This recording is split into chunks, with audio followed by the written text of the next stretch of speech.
Oke Lekima, welcome back di channel Vijinti. Nah, kali ini kita akan melanjutkan pembahasan dari web novel Ryoshin wo Sakin volume 3 part keempatnya, yang dimana part kali ini akan merangkum mulai dari chapter 146 sampai 150. Bella, seperti biasa sebelum masuk ke pembahasannya, aku nggak bosan-bosannya Lekima untuk minta support kalian dengan cara subrek dan aktifin lonceng notifikasinya biar kalian gak ketinggalan updatean terbaru dari kami. Dan jangan lupa juga untuk mampir ke akun Instagram kami, karena di situ kami ada bahas mengenai fakta dan preview menarik terkait video yang akan kita bahas di channel ini Kima, oke? Bella, no bacot no debat, kita langsung gas ke pembahasannya. Oke, kemudian dilanjutkan setelah kemenangan Yuya pada pertandingan final waktu itu. Melihat kemenangan Yuya, Kaede langsung bergegas berlari ke tengah lapangan untuk menjumpai Yuya.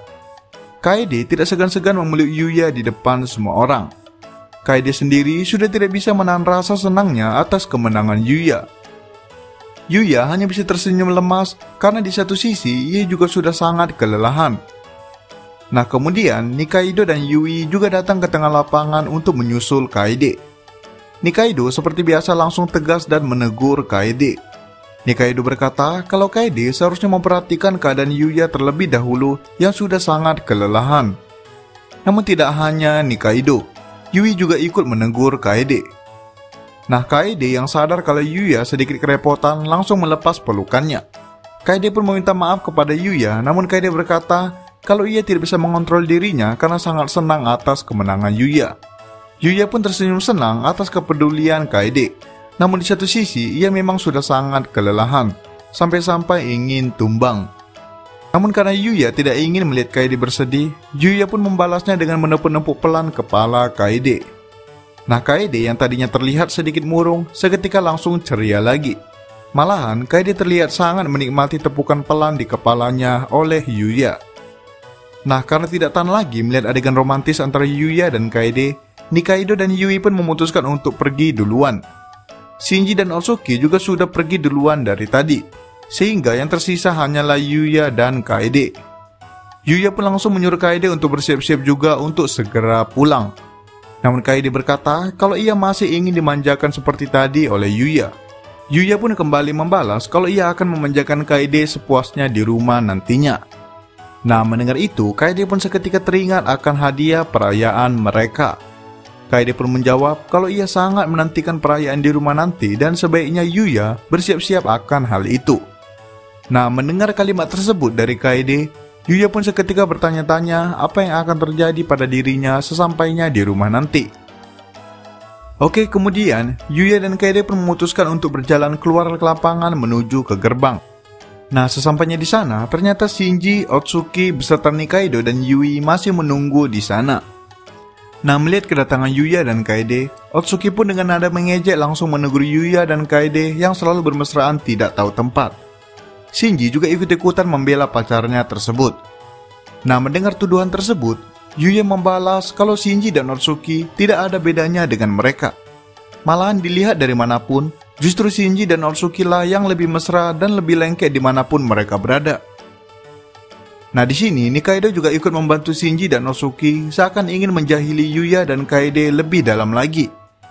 Nikaido berkata kalau Yuya juga sudah terlalu lembek dengan Kaede, sehingga itu membuat Kaede jadi bisa bergerak bebas menempel kepada Yuya. Namun Kaede seketika langsung membalas kalau ia sudah belajar untuk menahan diri. Kaede berkata kalau ia hanya akan menempel kepada Yuya di saat kondisi dan suasananya sudah mendukung. Nah, mendengar pembelaan dari Kaede barusan, Yuya pun seketika heran karena semua yang dibilang Kaede tadi sangatlah berbalik dengan apa yang ia lakukan.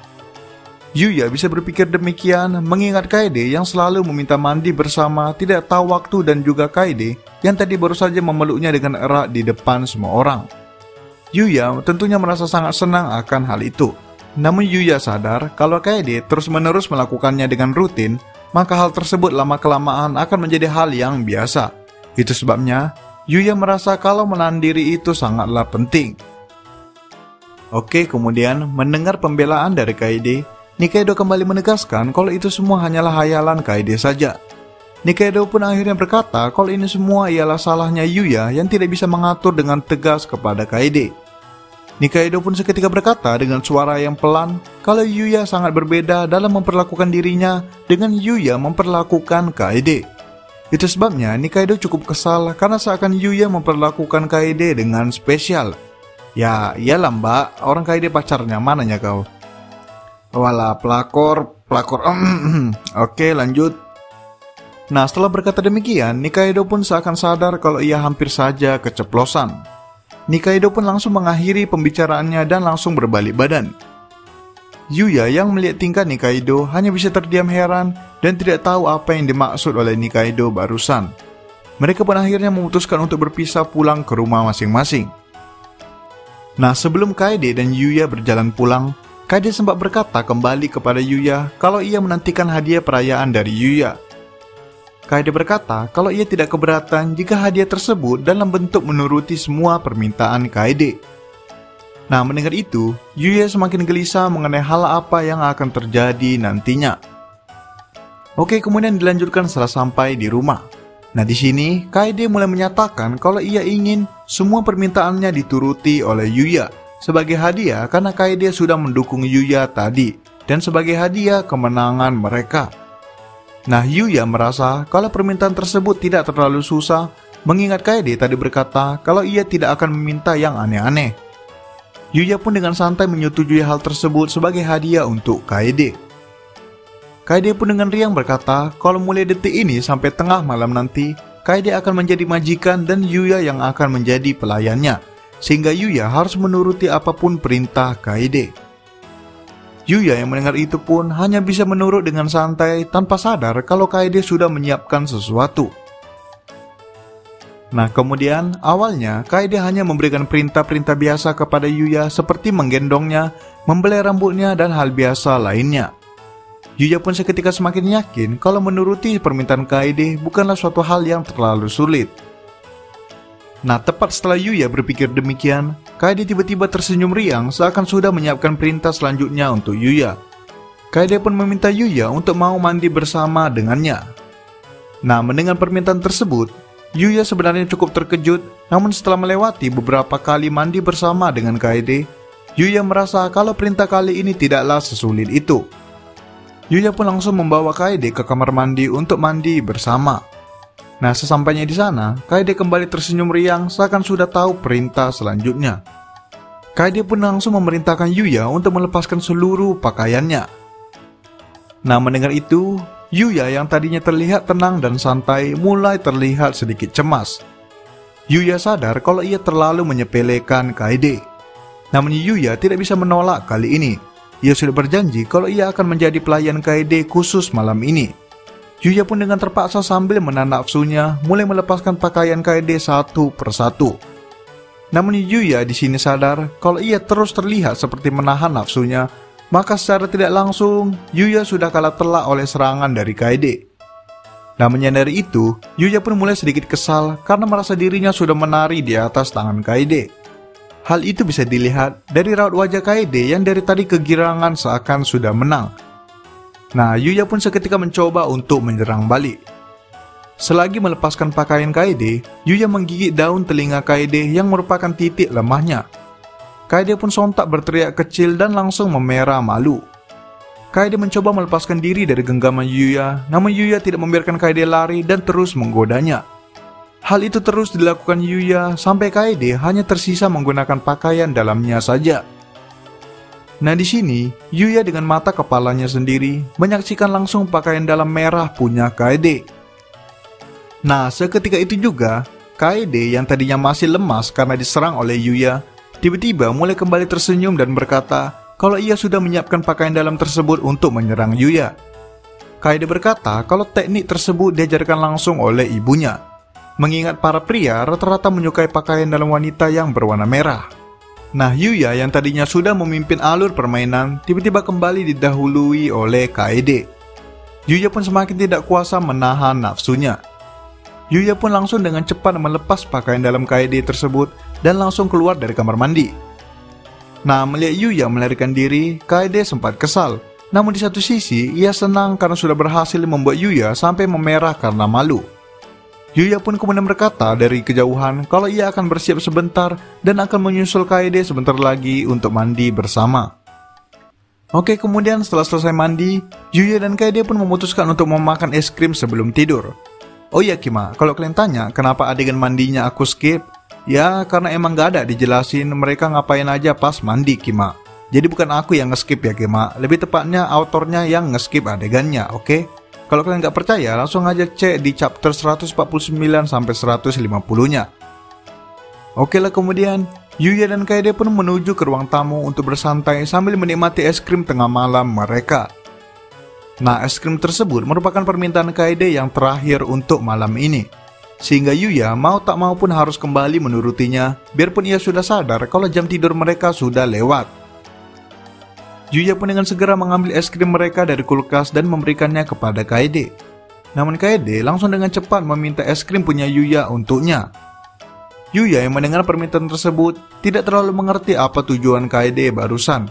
Namun ia tidak keberatan kalau hanya sekedar bertukar es krim. Kaede pun menerima es krim milik Yuya dan menikmatinya dengan riang.